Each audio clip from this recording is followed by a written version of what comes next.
नमस्कार दोस्तों, स्वागत है आपका आपके अपने YouTube channel fortune flow with Saranyu में।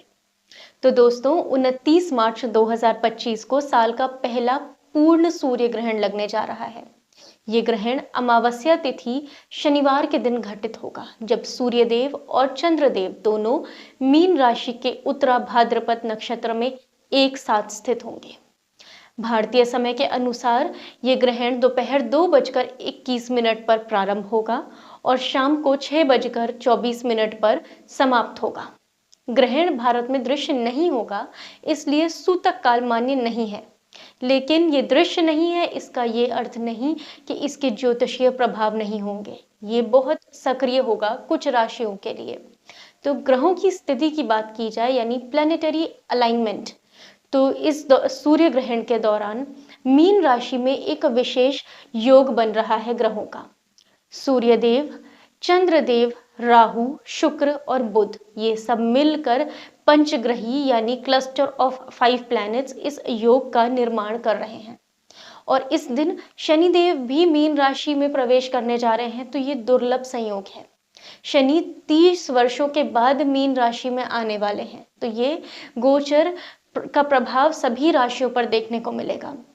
और इस ग्रहण का असर अगले 15 दिन यानी अगली पूर्णमासी तक महसूस करेंगे कुछ राशि के लोग, खास तौर पे जिनके बारे में इस वीडियो में बात करी गई है।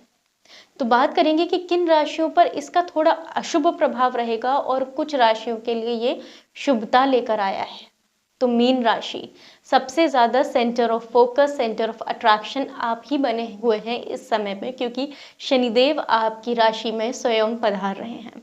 तो आपको अपने ऊपर ध्यान देना आवश्यक रहेगा। इन 15 दिनों के दौरान खास तौर पे मानसिक उलझनों से खुद को बचा कर रखना होगा, क्योंकि आपके प्रथम भाव में ये गोचर होने जा रहा है। इसलिए आपकी पहचान, आत्मविश्वास, मानसिक स्थिति, इन सब पर गहरा असर डालेगा। आपको अगले 15 दिन तक आत्मसंदेह, असमंजस की स्थिति का सामना करना पड़ सकता है, तो उनसे बचकर रहें।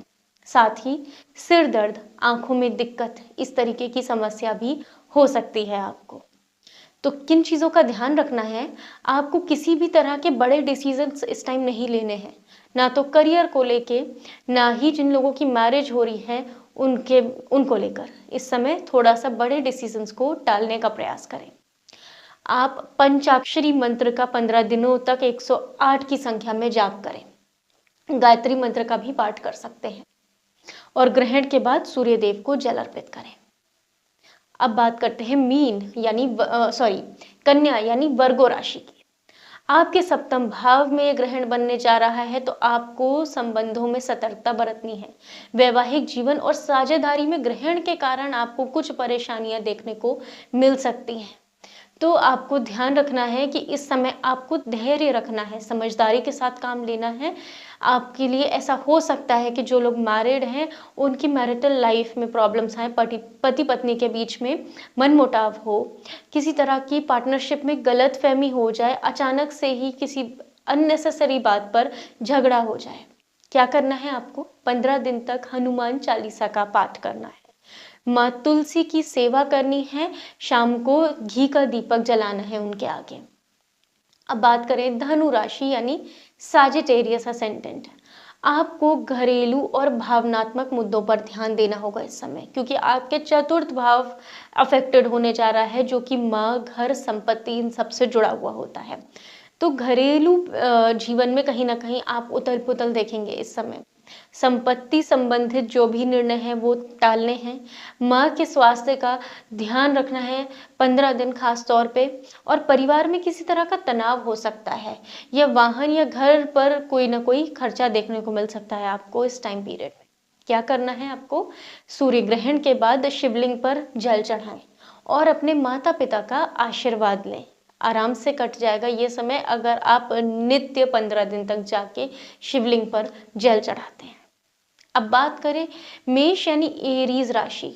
आपके आध्यात्मिक और रहस्यमय अनुभव पर प्रभाव डालेगा, क्योंकि द्वादश भाव में बन रहा है ये ग्रहण। तो विदेश यात्रा, आध्यात्मिकता और हिडन सीक्रेट एनिमीज, इनको रिप्रेजेंट करता है 12th हाउस। ये ग्रहण आपके लिए आध्यात्मिक अनुभव और आत्मनिरीक्षण का समय होने वाला है।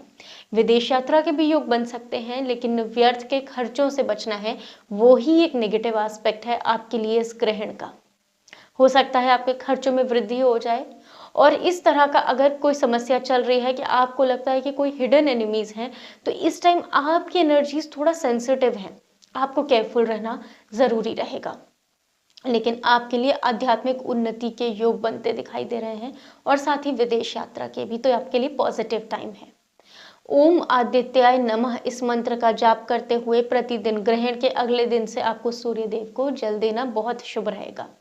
दान पुण्य करेंगे अपनी इच्छा के अनुसार तो वो भी बहुत शुभ है। अब बात करें कर्क राशि, कैंसर राशि के बारे में, कैंसर असेंडेंट्स के बारे में, तो भाग्य में वृद्धि होगी आपके लिए, गुरु का सहयोग प्राप्त होगा। प्रभाव क्षेत्र जो आपके लिए है वो है नवम भाव, जो कि धर्म, भाग्य, पिता, यात्रा, इन सबको रिप्रेजेंट करता है। तो ये ग्रहण आपके लिए भाग्यशाली साबित हो सकता है। गुरु या किसी बुजुर्ग व्यक्ति का से आपको लाभ प्राप्त हो सकता है इस समय। आप आध्यात्मिक यात्राओं पर जा सकते हैं, जो कि आपके लिए बहुत अच्छे रिजल्ट्स भी लेकर आएंगी। उच्च शिक्षा, जो लोग उच्च शिक्षा की ओर हैं या स्पिरिचुअल नॉलेज सीख करते हैं, स्पिरिचुअलिटी की तरफ ऊंचे रास्ते पर जाना चाहते हैं, ऊंचाइयां हासिल करना चाहते हैं, उनके लिए भी बहुत अच्छा टाइम पीरियड है अपनी साधना को और अच्छा रूप देने के लिए। अब अगर आप किसी तरह का अच्छा और इन रिजल्ट्स को अच्छा चाहते हैं, तो विष्णु सहस्त्र नाम का पाठ करें। यदि पाठ नहीं कर पाए तो कम से कम उसको बहुत अच्छे से सुने। अब बात करते हैं मकर राशि यानी कैप्रिकॉर्न असेंडेंट्स की। आपके साहस यानी करेज, नई स्किल्स, इन सब में वृद्धि होगी, क्योंकि ये ग्रहण आपके तृतीय भाव, थर्ड हाउस में बन रहा है, जो कि हमारे पराक्रम, छोटे भाई बहन और कम्युनिकेशन स्किल्स से जुड़ा हुआ होता है।